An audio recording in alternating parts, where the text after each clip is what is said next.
ఒక అధికారంలో ఉన్న ఒక పార్టీని ప్రశ్నించాలన్నా ఎదిరించాలన్నా గెలిచిపోయిన తర్వాత అయితే అంతకుముందు అధికారులు ఉండే వాళ్ళని ప్రశ్నించడం ఓకే. ఏమీ లేనప్పుడు కూడా నేను ఏమాత్రం భయపడకుండా జగన్మోహన్ రెడ్డి అవినీతి అరాచకాల్ని దౌర్జన్యాల్ని గ్రూపు రాజకీయాల్ని గురించి కూడా తిరుమల గురించి కూడా నేను ఏమాత్రం భయపడకుండా నాకు ప్రాణాపాయ స్థితి ఉన్నా నాకు థ్రెట్ ఉన్నా కూడా నేను ఏమాత్రం తగ్గలేదని మీ అందరికీ తెలుసు. కాబట్టి నేను ఏది మాట్లాడదలుచుకున్నా నీతి నిజాయితీగా మాట్లాడతాను తప్ప ఏదో స్వలాభం కోసమో సొంతంగా ఏదో దాంట్లో నేను లాగాలనో మాత్రం కాదు. నేను ఎప్పుడూ రాజకీయాల్లో లేను. వన్స్ జగన్మోహన్ రెడ్డి ప్రభుత్వాన్ని గమనించిన తర్వాత నాలాంటి ఒక వ్యక్తి కూడా మాట్లాడకపోతే ఎలాగా అని ధైర్యం చేసి మాట్లాడాను. సో ఈరోజు టీడీపీ కూటమి 164 సీట్లు వచ్చినందుకు ఈరోజు ఆంధ్రప్రదేశ్ మొత్తం గర్వంగా చెప్పుకుంటుంది, గర్వంగా అనుకుంటుంది కూడా, గర్వపడుతుంది. సో ఈరోజు ముఖ్యంగా నేను చెప్పే ఫస్ట్ పాయింట్ ఏంటంటే ఈరోజు అర్హత ఉన్న అర్హులైన ప్రతి ఒక్కరికి 7,000 రూపాయలు పెన్షన్ డబ్బులు వాళ్ళ చేతికి ఇవ్వడం జరిగింది. ఈరోజు ఎంపీలు కానీ క్యాబినెట్ మినిస్టర్లు కానీ ఎమ్మెల్యేలు శాసనసభ్యులు కానీ అందరూ కూడా ప్రజల్లోకి వెళ్ళి చైతన్యపరుస్తూ వాళ్ళ ఆనందాన్ని ఇస్తూ వాళ్ళకి భరోసానిస్తూ 7,000 రూపాయలు పెన్షన్ కొడాలి నాని కానీ పేరు నాని కానీ మా నెల్లూరుడు అనిల్ కుమార్ యాదవ్ కానీ గెలవగానే 1వ తారీఖు కూడా రాలా, గెలవగానే మీరు అది ఇవ్వండి చూద్దాం అన్నారు. ఈరోజు చెప్పిన మాట ప్రకారం 7,000 రూపాయలు పింఛన్ని వాళ్ళ ఇంటికి పంపించడం జరిగింది. 4,000 ప్లస్ 3,000 7,000 కూడా ఈరోజు ఇవ్వడం జరిగింది. మీరు కావాలంటే చెక్ చేసుకోవచ్చు. ప్రతి చోట కూడా ఈరోజు టీడీపీ కూటమి చెప్పిన మాటను నిలబెట్టుకుంది. కాబట్టి నాకు ఇంకా చాలా సంతోషంగా ఉంది ఆ పార్టీ తరపున నిలబడినందుకు. కాబట్టి ఇంకోటి ఏంటంటే రానున్నటువంటి రోజుల్లో కూడా ఏదైతే మేనిఫెస్టో ఉందో వాటిని కూడా 100%, 100% కూడా నెరవేర్చబోతున్నారు. పేద ప్రజలు, బడుగు బలహీన మైనారిటీ ప్రజలు కూడా వాళ్ళు సమాజంలో తలెత్తుకొని తిరిగేటట్లుగా కూడా టీడీపీ ప్రభుత్వం చేకూరుస్తుంది. ముఖ్యంగా నేను చెప్పేది ఏంటంటే నేను ఫస్ట్ నుంచి చెప్పేది, నేను చెప్పిన తర్వాత కూడా చాలామంది మాట్లాడినారు. తిరుమల తిరుపతి దేవస్థానం టీటీడీలో పైన తిరుమల కొండ మీద అవినీతి జరుగుతుంది, అక్కడ దౌర్జన్యం జరుగుతుంది అని నేను ఫస్ట్ నుంచి చెప్తానే ఉండా. అందులో ఒక మచ్చు తునక మనం తీసుకున్నట్లయితే ఇలా చూడండి, ఇది నగిరి శాసనసభ్యురాలు పర్యాటక శాఖ మంత్రిగా కూడా చేసినటువంటి ఆర్కే రోజా. ఈవిడిది ఒకసారి మనం గమనించినట్లయితే చూడండి, Shrimati RK Roja member of legislative అసెంబ్లీలో ఈవిడ 21వ తారీఖు 2021 11/30వ తారీఖున 20 మందికి విఐపి బ్రేక్ దర్శనాలు ఇచ్చింది. 20 మందికి విఐపి బ్రేక్ దర్శనాలు ఇచ్చింది. కావాలంటే ఒకసారి నేను ప్రింట్ తీసుకున్నా, అంటే అధికారికంగా రిలీజ్ చేసిన దాన్ని కొండ మీద నుంచి వచ్చిన ఒక పేపర్ని నేను ప్రింట్ తీసుకున్నా. మీరు మామూలుగా గూగుల్లోకి వెళ్ళి సెర్చ్ చేసినా కూడా ఇది దొరుకుతుంది. 20 మందికి M Srinivas Chakravarthy, K Ashok Goud, N Rammohan, R Lakshman Perumal, ఈయన చెన్నై అనుకుంటా. మార్నింగ్ విఐపి బ్రేక్ దర్శనం on 1/12/2021 following by below names and family members. కింద ఆవిడ సంతకం పెట్టినటువంటి ఈ పేపరు. ఇంకొకటి ఏంటంటేనండి, పెద్దిరెడ్డి రామచంద్రారెడ్డి, ఈయన ఏకంగా తిరుమల తిరుపతి దేవస్థానంలో విఐపి బ్రేక్ దర్శనాల్ని 58 మందిని పంపించాడు ఒకటే రోజు. 58 మందిని ఒకే రోజు విఐపి బ్రేక్ దర్శనానికి పంపించినాడు. చూసుకోండి ఒకసారి. కావాలంటే ఈ డేట్ కూడా చెప్తా. 2024 2వ నెల 12వ తారీఖు doctor P Ramachandra Reddy MA PhD. చూడండి, ఆయన సంతకం కూడా పెట్టాడు. 58 మందిని కూడా పంపించినాడు. అంటే పాపం ఏ క్యాడర్ అయినా, ఏ కేటగిరీ అయినా, ఏ ఎంపీ అయినా, ఏ క్యాబినెట్ మినిస్టర్ అయినా, ఏ సెంట్రల్ మినిస్టర్ అయినా, ఏ శాసనసభ్యులైనా, ఏ గెజిటెడ్ ఆఫీసర్ అయినా, ఏ సెలబ్రిటీ అయినా, ఏ విఐపీ అయినా, అధికారులు జడ్జిలైనా ఏదైనా కూడా టీటీడీ బోర్డులో ఒక రూల్ ఉంటుంది. ఎంతమందిని పంపించవచ్చు అనేది ఒక శాసనమో, ఒక ఫార్ములానో, ఒక ఫండమెంటల్ థియరీ ఉంటుంది. వీళ్ళు అడ్డదిడ్డంగా సంబంధం లేకుండా 151 సీట్లు వచ్చిన అధికార గర్వంతో, అహంకారంతో అధికార దుర్వినియోగంతో 58 మందిని పెద్దిరెడ్డి రామచంద్రారెడ్డి 20 మందిని రోజా అంటే ఒక్క రోజులో అతను 58 మందిని ఈవిడ 20 మందిని పంపించిందంటే 151 శాసనసభ్యులు 22 మంది ఎంపీలు ఇంకా సెంట్రల్ మినిస్టర్లు క్యాబినెట్ మినిస్టర్లు అంటే ఇద్దరే ఇంతమందిని పంపిస్తే ఒక రోజులో 365 ఇంటూ 5 సంవత్సరాల్లో ఈ ఎంపీలు సెంట్రల్ మినిస్టర్లు క్యాబినెట్ మినిస్టర్లు శాసనసభ్యులు వీళ్ళందరూ కలిసి వాళ్ళు ఒక్కొక్క లెటర్ హెడ్ మీద ఎంతమందిని పంపించుంటారని నేను అడుగుతా ఉండా. ఒక రోజులో 20 వీపీ బ్రేక్ దేశాలు పంపిస్తే ఒక పెద్దిరెడ్డి రామచంద్రారెడ్డి 58 మందిని పంపిస్తే ఒక్క రోజులో అలా 365 ఇంటూ 5 ఉన్న ఈ 100 రోజుల్లో ఒక్కొక్కరు శాసనసభ్యులు వీళ్ళందరూ ఎంతమందిని పంపించారో ఒకసారి ఆలోచించండి. ఇదంతా ఎందుకు చెప్తున్నానంటే పోయినారు, దేవుని దర్శించుకున్నారు, అయిపోయింది. కానీ ముఖ్యంగా గమనించాల్సింది ఏంటంటే ఇక్కడ సామాన్య భక్తులు తిరుపతి నుంచి తిరుమల కొండకి నడుచుకుంటూ వస్తారు. సర్వదర్శనం అని ఉంటుంది. క్యూ లైన్లోకి వెళ్ళిపోతారు. అక్కడి నుంచి కంపార్ట్మెంట్లోకి వెళ్తారు. ఆ నుంచి దర్శనానికి వెళ్తారు. ఆ తర్వాత బయటకు వచ్చి లడ్డు తీసుకుంటారు. అది అందరూ తెలిసిందే. కానీ కొన్ని లక్షల మంది కోట్ల మంది కింద నుంచి నడుచుకొచ్చే సామాన్య భక్తులు, డబ్బులు లేని వాళ్ళు, నిజమైన దైవభక్తి కలిగిన వాళ్ళు, మాకెలా వీఐపీ దర్శనాలు వద్దు, మేము డైరెక్ట్గా దేవుణ్ణే చూడాలనుకుంటున్నాం, అది కదా నిజమైన భక్తి అనుకునే వాళ్ళు కూడా పైనుంచి అదే కింద నుంచి పైకి వచ్చి క్యూ లైన్లోకి వెళ్తారు. ఈ క్యూ లైన్లోకి వస్తారు, కంపార్ట్మెంట్లోకి వెళ్తారు, దర్శనానికి వెళ్తారు. ఇక్కడ ప్రాబ్లం ఏంటంటే వీఐపీ బ్రేక్ దర్శనం ఇవ్వడం వల్ల ఎక్కడికక్కడ క్యూ లైన్ ఆగిపోద్ది. వీళ్ళు పోతారు, వీళ్ళ హారతలు, వీళ్ళ పట్టింపులు, ఇంకా దగ్గరకు తీసుకెళ్ళడం, దేవుడితో మాట్లాడతామని చెప్పడం. దేవుడే మాట్లాడటం అది వేరే విషయం. నీతి నిజాయితీ భక్తి శ్రద్ధ ఉంటే దేవుడు మనకు ఆశీస్సులు ఇస్తాడు. అధికారం అహంకారం రౌడీయిజం మంది మార్బలం అక్రమ ఆస్తులు ఉంటే జగనన్న ప్రసన్నమవుతాడు, జగనన్న కనబడతాడు, జగనన్న దర్శనం ఇస్తాడు, వెంకటేశ్వర స్వామి కాదు. భక్తి శ్రద్ధతో వెళ్తే వెంకటేశ్వర స్వామి మంచిగా ఆశీస్సులు ఇస్తాడు. ఈ విధంగా అధికార దుర్వినియోగం వెళ్తే ఆకారం ఉంటుంది తప్ప ఆశీస్సులు ఉండవు. ఈ విధంగా కొన్ని వందల మందిని వీపీ బ్రేక్ దర్శనానికి వెళ్ళి సామాన్య ప్రజలందరూ కూడా క్యూ లైన్లో ఆగిపోయినారు. వాళ్ళు కదలాలి కదా, ఇక్కడ క్యూ లైన్ కదలాలా, క్యూలోకి వెళ్తే కంపార్ట్మెంట్లకు కదలాలా, కంపార్ట్మెంట్లకు వెళ్తే దర్శనం కదలాలా, దర్శనం కదిలితే లడ్డు తీసుకోవాలా, లడ్డు తీసుకుంటే కిందకి రావాలా. వీటి వల్ల ఎంత ట్రాఫిక్ జామ్ క్యూ లైన్లో జరుగుతుంటుందో ఒకసారి ఆలోచించండి. ఎంతమంది, ఇంకో మాట చెప్తున్నా, మీరు చర్లపల్లిలో జైలు చూస్తుంటారు, చెంచులగూడలో జైలు చూస్తుంటారు, నెల్లూరులో చూస్తుంటారు, రాజమండ్రిలో చూస్తుంటారు, అండమాన్ నికోబార్లో చూస్తుంటారు. కానీ 2019 నుంచి 2024లో తిరుమల కొండ మీద జైలును చూశారా?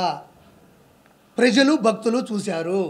క్యూ లైన్ కూడా లోపల బానిచ్చేసి డోర్లు వేసేసి ఏమాత్రం మంచినీటి సదుపాయం లేకుండా చేయడం, ఏమాత్రం అన్నప్రసాదం పొంగల్ కావచ్చు, లేకపోతే సాంబార్ అన్నం కావచ్చు లేకుండా చేయడం, ఏమాత్రం మజ్జిగ లేకుండా చేయడం. అంటే ఇక లోపలికి వెళ్తారు, పిల్ల జల్లా ఉంటారు, ముసలోళ్ళు ఉంటారు, థైరాయిడ్ పేషెంట్లు ఉంటారు, షుగర్ ఉంటుంది, బీపీ ఉంటుంది, కొంతమందికి ఆస్మా ఉంటుంది, కళ్ళు పడిపోతూ ఉంటాయి. లోపల పోతే కనీసం ఫ్యాన్లు కూడా తిరగనీయకుండా చేశారు. ఇలా లోపలికి వెళ్ళిన వాళ్ళని జైల్లో ఉన్న ట్రీట్మెంట్ కాదా ఇది? తిరుమల తిరుపతి కొండ మీద వెంకటేశ్వర ఆశీస్సుల కోసం వచ్చిన వాళ్ళకి జైలు జీవితాన్ని కొన్ని కోట్ల మంది ఈ 5 సంవత్సరాల కాలంలో అనుభవించారు. చాలామంది చెప్తున్నారు, యూట్యూబ్లో మీరే చూడండి, నేను చెప్పడం కాదు, ఇది నా స్వార్థం కాదు. మీరు తొంగి చూస్తే లోపల ఫ్యాన్ లేవు, తినడానికి తిండి లేదు, బయటికి రావడానికి దారి లేదు. అంటే ఇదేంటి జైలు జీవితం అంట. జైలు ఎంతకన్నా బాగా బతుకుతారు. ఇది అధికారికంగా చెప్పినటువంటి లోకేష్ బాబు గారి మాట ఇది. అంటే మనం ఎలక్ట్రానిక్ మీడియా ఉంటుంది, మన పేపర్లో వేసిన యూట్యూబ్లో వేసిన మాటే, అది మందే అవుతుంది అఫీషియల్.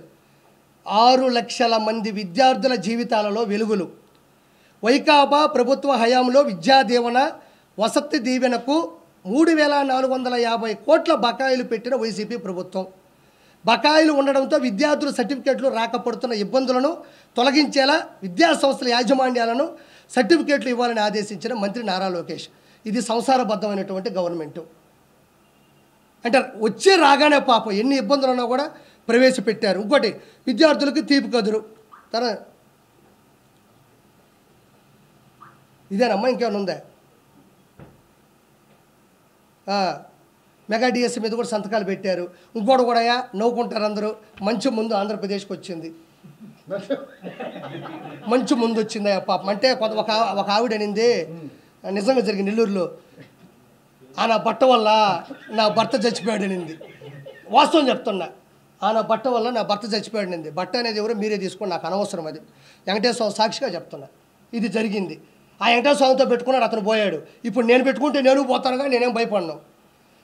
నా బట్ట వల్ల నా భర్త పోయాడు, నా పసుపు కుంకులు రాలిపోయాడు. ఏంటంటే ఏందయ్యా ముందు.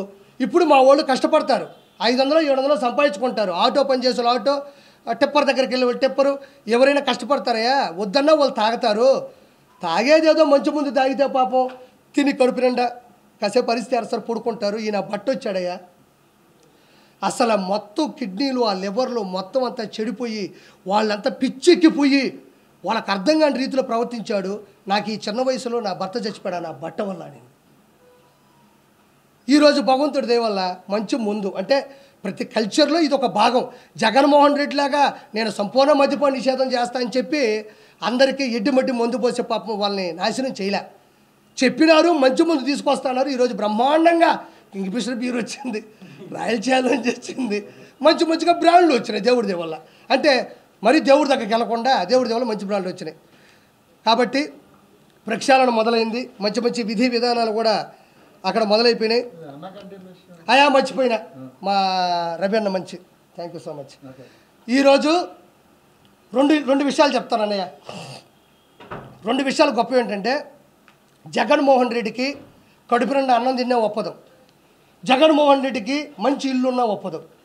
ఎందుకంటే టిట్కో ఇల్లు 2,62,000 టిట్కో ఇళ్ళను పూర్తి చేసి టీడీపీ గవర్నమెంట్ హయాంలో చేసి ఇస్తే, ఆ మనిషి లక్షల ఇళ్ళని ఒక్క రూపాయి కూడా మళ్ళీ ఖర్చు పెట్టకుండా ఉన్న వాటిని రంగులు 300 కోట్ల రూపాయలని ప్రభుత్వ కార్యాలయాలకి, ఇలా టిట్కో ఇళ్ళకి 300 కోట్ల రూపాయలు పార్టీ జెండా రంగునేసి వాటిని అలా వదిలేశాడు. కానీ ఒక్క టిట్కో ఇళ్ళను కూడా ఎక్కడ ఇస్తే టీడీపీ గవర్నమెంట్కి చంద్రబాబు నాయుడుకి మంచి పేరు వస్తుందని భయపడి ఓర్చుకోలేక స్టాలిన్ని చూసి నేర్చుకోలేక ఆ మనిషి అధికార దుర్వినియోగం అహంకారంతో అన్ని ఇళ్ళను వదిలేసి నేను వెళ్ళాను నెల్లూరుకి.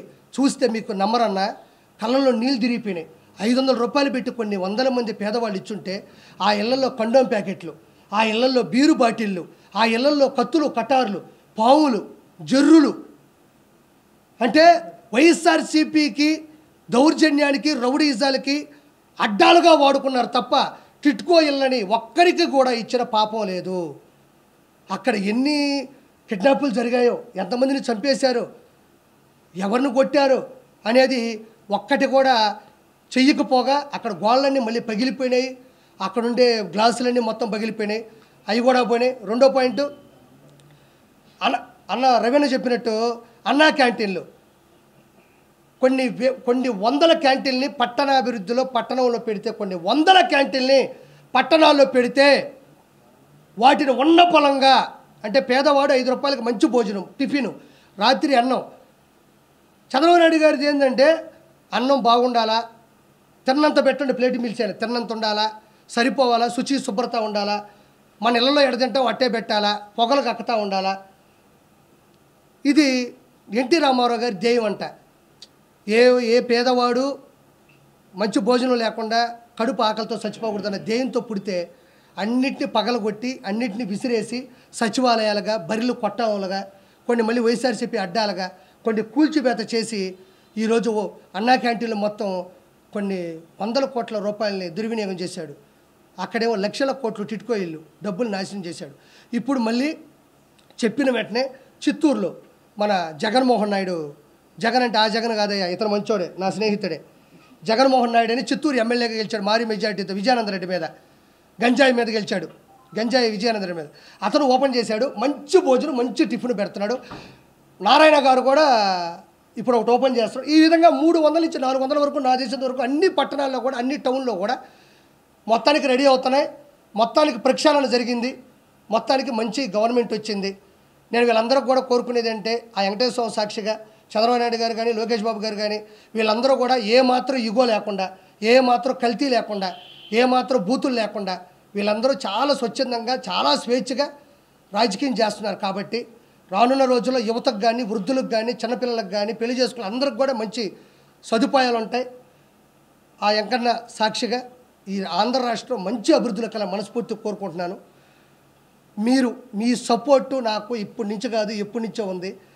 ఎప్పుడూ నా అంశాన్ని జనాలు తీసుకెళ్ళడంలో ఏ ఒక్కరితో నాకు తెలియదు, కానీ నాకు ఏ రోజు మీడియా సపోర్ట్ తగ్గదు. నా పాయింట్లు చాలా ఇంట్రెస్ట్గా వింటారు. కాబట్టి ఇది విషయం జనాలకు తెలియాలని కోరుకుంటున్నాను. రోజా గారి పరిస్థితి మంచి క్వశ్చన్ అడిగాం. రోజా గారు 3,000 కోట్ల రూపాయలు సంపాదించుకొని చెన్నైలో ఒక మంచి ఇల్లు కట్టుకుంది. బీచ్లో అలలు వచ్చి కాళ్ళకు తగులుతుంటాయంట. బాగా ఇంత తాగి ఇంత ఊదుమోహం వేసుకొని సంపాదించిన డబ్బుల్ని వెనకబెట్టుకొని బతుకుతూ ఉండాలి.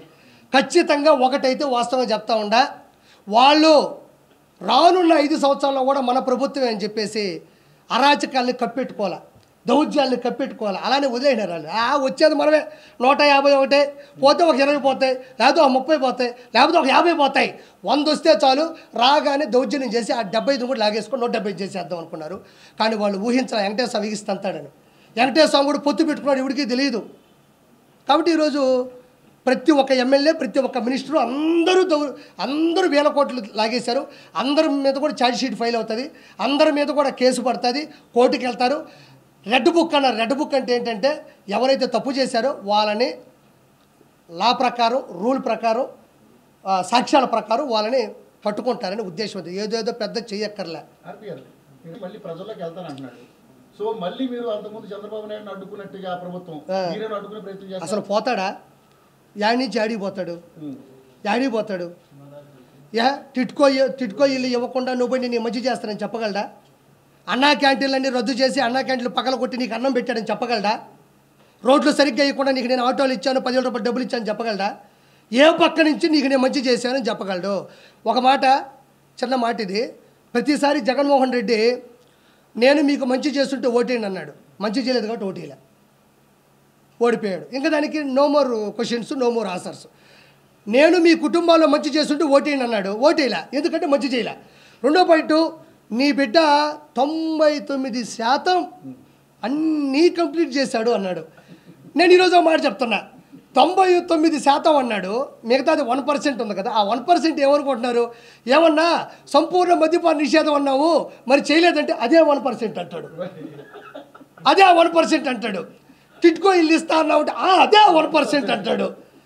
తర్వాత వచ్చేసి పోలవరం ప్రాజెక్టు ఫ్రీజ్ చేస్తా అన్నావు కదా, అదేదన్నట్టే నేను చెప్పాను కదా 1% చేయలేదు, అదే 1% అంటాడు.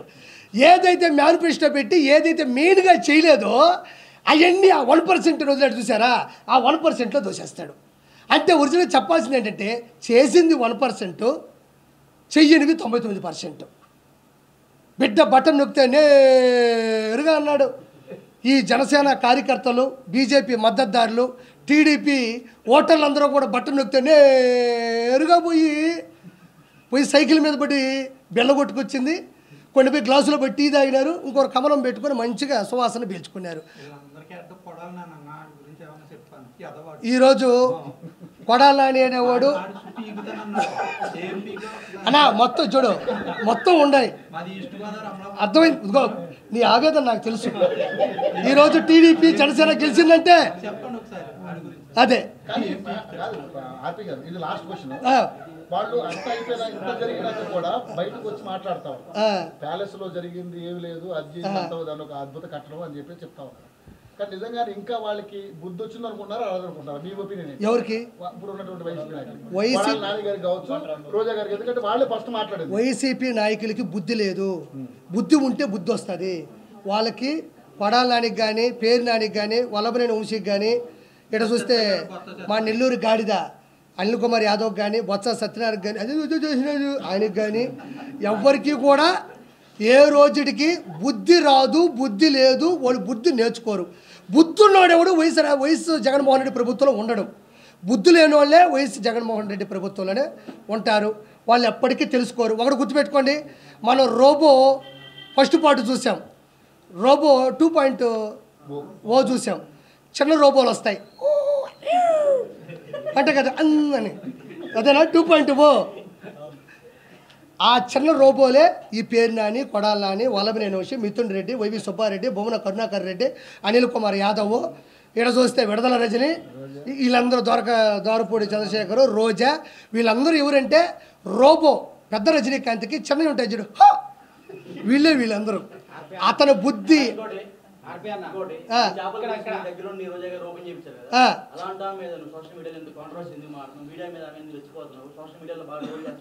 మంచి మాట అడిగావు. నేను చెప్దాం అనుకున్నా, మర్చిపోయావు, నువ్వు గుర్తు చేసావు, నీకు ధన్యవాదాలు. సరే ఒక మాట చెప్తా,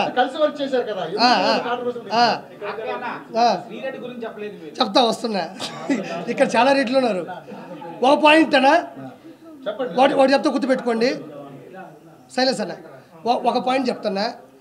ఆర్కే రోజాని నేను రోజమ్మ అన్న సందర్భాలు ఉన్నాయి, రోజా మేడం అన్నాను.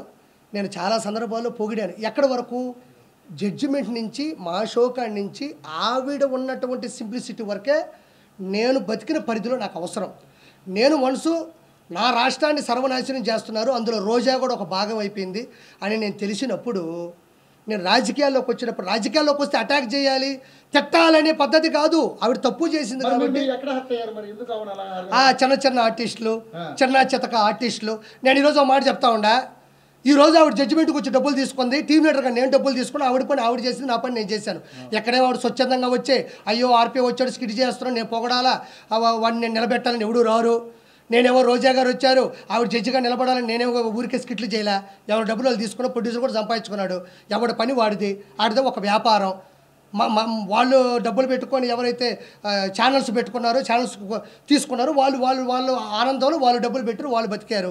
నేను ఎవరైనా వాడు చెప్తున్నా, ఈరోజు చిరంజీవి గారు మంత్రి అయిన తర్వాత చీర పెట్టి, కడుపు నిండా అన్నం పెట్టి, ఆ రోజంతా ఆవిడని సంతోషపెట్టి, సంతోషం అమ్మా, ఒక ఆడపిల్ల ఉండి, ఒక హీరోయిన్ ఉండి, నా కొలీగ్ ఉండి, నువ్వు ఈరోజు మంత్రి పదవి వచ్చిందని పైన ఆయన చీర పెట్టి, కడుపు నిండా అన్నం పెట్టి, సరదాగా ఇంట్లో కాస్త కూర్చోబెట్టి పంపించిన పక్క రోజే ఈ రోజా పవన్ కళ్యాణ్ పట్టుకొని తిట్టలేదా? పవన్ కళ్యాణ్ గారిని ఆవిడికి సిగ్గు లేదా? అలాంటప్పుడు చిరంజీవి గారిని పట్టుకొని తిట్టలేదా? నాగబాబు గారిని పట్టుకొని తిట్టలేదా? ఏ రోజు తిట్టలేదా? అదే రోజా, ఆర్కే రోజా చిరంజీవి గారితో ఎన్ని సినిమాలు హీరోయిన్గా చేయలేదు? ఎన్నిసార్లు వాళ్ళు కలిసి భోంచేస్తుంటారు, ఎన్నిసార్లు వాళ్ళు సీన్లు డైలాగులు ఇద్దరు కలిసి మాట్లాడుకొని ఉంటారు, ఎన్నిసార్లు ఒకరినొకరు ప్రోత్సహించుకొని ఉంటారు. బాలయ్యబాబు గారిని పెట్టుకుని ఎన్ని తిట్లు తిట్టలేదు? బాలయ్యబాబు గారు ఎన్ని సినిమాలు చేయలేదు? ఒకసారి వికీపీడియా కొట్టి చూడండి. వాళ్ళు ఏ పాపం చేశాను తిట్టావు, నువ్వన్నా పాపం చేసావు, ఏ పుణ్యము చేయలే. 3,000 కోట్ల రూపాయలు నగిరి ప్రజల మీద సంపాదించావు. కాబట్టి నేను ప్రశ్నించా, నీకు దమ్ముంటే నన్ను ప్రశ్నించు, ఎవరిని తిట్టకూడదు. నేను ఒకటే మాట చెప్తున్నా, నువ్వు జడ్జి చేసినంత మాత్రానో, నువ్వు నాకు దగ్గరైనంత మాత్రానో నువ్వు రోడ్లకి పోతే ప్రశ్నించకూడదా? నువ్వు జడ్జి అయినంత మాత్రానో, నాకు దగ్గరైనంత మాత్రానో గంజాయి అమ్ముతుంటే ప్రశ్నించకూడదా? నువ్వు జడ్జిమెంట్ ఇచ్చినంత మాత్రానో, నాకు దగ్గరైనంత మాత్రానో నువ్వు బూతులు నాయకుల్ని తిడతా ఉంటే నేను ప్రశ్నించకూడదా? నువ్వు జడ్జి అయినంత మాత్రానో, నాకు దగ్గరైనంత మాత్రానో నగిరి అభివృద్ధిని పూర్తిగా సున్నా చేస్తే నేను ప్రశ్నించకూడదా?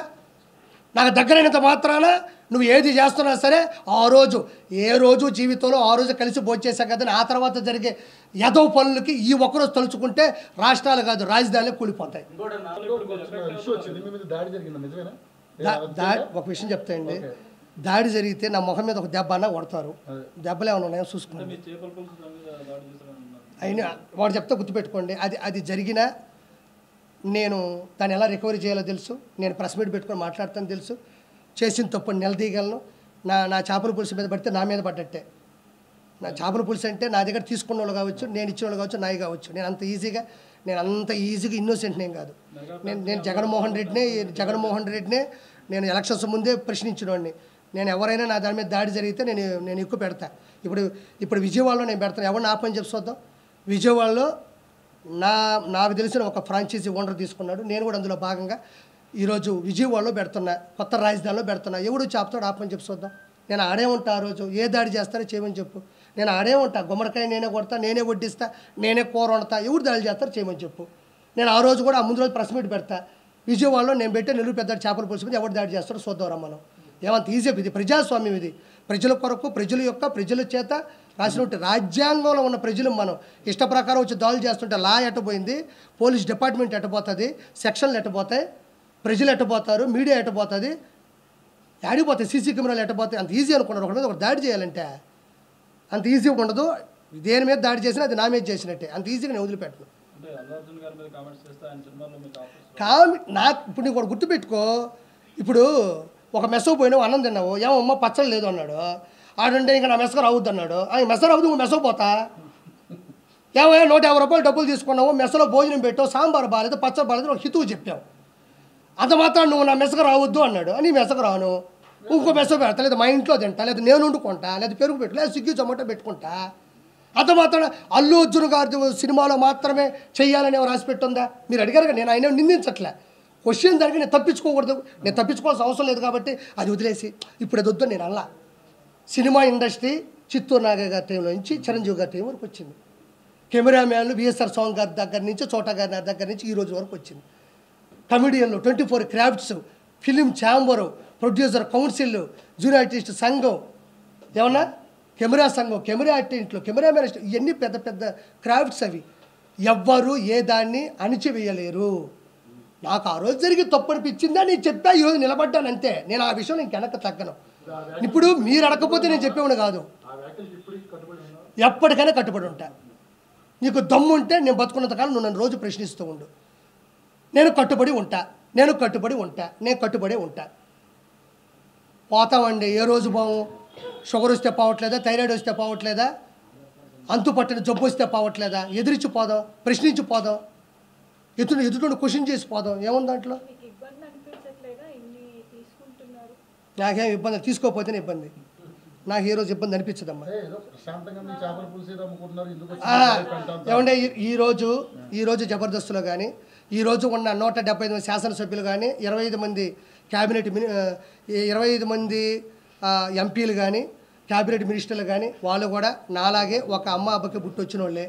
వాళ్ళు కూడా వాళ్ళ సంఘర్షణ స్థితి, వాళ్ళు ఉద్యమం కావచ్చు, వాళ్ళ డిగ్రీ కాలేజీల్లో వాళ్ళు లీడర్లు అయి ఉండొచ్చు, తర్వాత ఏదో ఒక ఉద్యమం మీద వాళ్ళు తిరుగుబాటు చేసి ఉండొచ్చు, ఆ తర్వాత కాలంలో రాజకీయాల్లోకి వచ్చి ఉండొచ్చు, నిలబడి ఉండొచ్చు. అది ఎవరికి వ్యతిరేకం కాదు, ఎవరికి వ్యత్యాసం లేదు. నాకు అనిపించింది, నా బాడీలో అవుతుంది, నేను ప్రశ్నిద్దాం అనుకున్నా, ప్రశ్నించానంతే. ఒకసారి ముందుకెళ్ళిన తర్వాత క్షమాపణ చెప్పే పరిస్థితి ఏ రోజు నేను తెచ్చుకోను. క్షమాపణ చెప్పే విధంగా నేను తప్పు చేయను. నా జీవితంలో నేను ఎవరికి క్షమాపణ చెప్పను.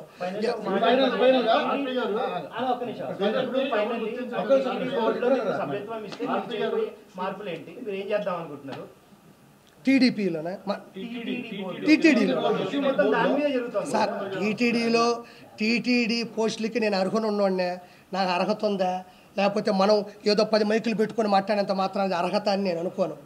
మనకి ఒక సామాన్యుడిగా ఈ రోజుకి ఇదిగో నేనే కండువా తెచ్చుకున్నా, నేను వేసుకున్నా, నేను మాట్లాడుతూ ఉన్నా, నేను స్వచ్ఛందంగా చేస్తున్నా. నేను మామూలుగా వెళ్ళానన్నా, నేను వెళ్ళిన పద్ధతి కరెక్ట్ కాదు, ఆ పాయింట్ కూడా కరెక్ట్ కాదు. నేను వెళ్ళి కలిసే పద్ధతి అమ్మా. పాలిటిక్స్ అంటే నేను అవునమ్మా అమ్మా, ఇదిగో ఇలానే ప్రతి వారం ప్రెస్ మీట్ పెట్టుకుంటాను, అందరినీ పిలుస్తాను. ఆ వారంలో జరిగిన ప్రతి పని మీద నేను మాట్లాడతాను అంతే. ఏమో నాకేం చెప్పలేదు, నిన్న కూడా కలిసా. ఎందుకంటే పవన్ కళ్యాణ్ జనసేన నుంచి బాగా గట్టిగా ఫైట్ చేశాడు. అవును చేశాడు. ఆదికి ఎమ్మెల్సీ ఇచ్చే అవకాశం ఉందని చెప్పేసి వార్తలు చూసాము. అది ఓకేనా? జరిగే అవకాశం వస్తే చాలా మంచిది. ఎందుకంటే పాపం చాలా సంవత్సరాల నుంచి కష్టపడ్డాడు. అలాంటి వాళ్ళకి వస్తే ఆలియా ఆది అని అనింది. ఆలీ గారితో నాకు సంబంధం లేదు. ఆది అయ్యా అలీ గారు ఆయన వెళ్ళిపోయారండి. అలీ గారు వెళ్ళిపోయారు. పోసాని గారి గురించి వదిలేండి. నేను అన్నాను, నేను మాట్లాడాను అతను అనే. అవును ఖచ్చితంగా పెడతా.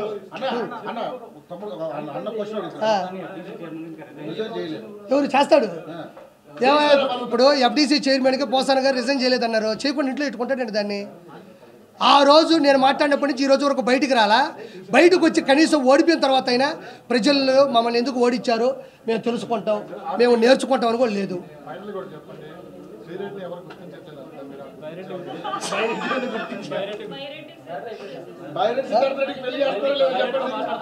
అమ్మా బైరెడ్డి ఇప్పుడు శ్రీరెడ్డిని ఎవరు గుర్తించట్లేదు అంటున్నారు, మంచి పాయింట్. అర్థమైంది. ఆవిడ తపన, ఆవిడ తాపత్రం నాకు తెలిసింది. ఇప్పుడు బైరెడ్డి కూడా వయసులో ఉన్నాడు, పొరకలు వేస్తున్నటువంటి వయసు. ఉత్సాహమైనటువంటి ఉత్సుకతతో కూడినటువంటి వయస్సు. కాబట్టి నువ్వు ఎలాగో వన్ సైడ్ లవ్ కాబట్టి ఒకసారి ప్రపోజ్ చేయి, వెళ్ళు బైరెడ్డి సిద్ధార్థ రెడ్డి దగ్గరికి వెళ్ళు. బయటకు వచ్చేస్తే పట్టేసుకున్నారు కదా, మీరు పట్టేసుకుంటారు భయం కదా. అతను కూడా పట్టేసుకుంటారు. అతనికి ఏముంది ఇప్పుడు, ఇద్దరు కలిసి ఒకరినొకరు అర్థం చేసుకోవడమే నిజమైనటువంటి పరమార్థం. ఇప్పుడు వైఎస్ఆర్సీపీ వెళ్ళి బైరెడ్డిని పిలిపించుకొని ఇద్దరు మాట్లాడుకొని ఏమ్మా ఏంది పరిస్థితి ఏంది అనుకుంటే వాళ్ళ ఇష్టాలు వాళ్ళవి. అందరికీ వచ్చారు, అందరికీ సంతోషం. ఓం నమో వెంకటేశాయ. జై శ్రీరామ్.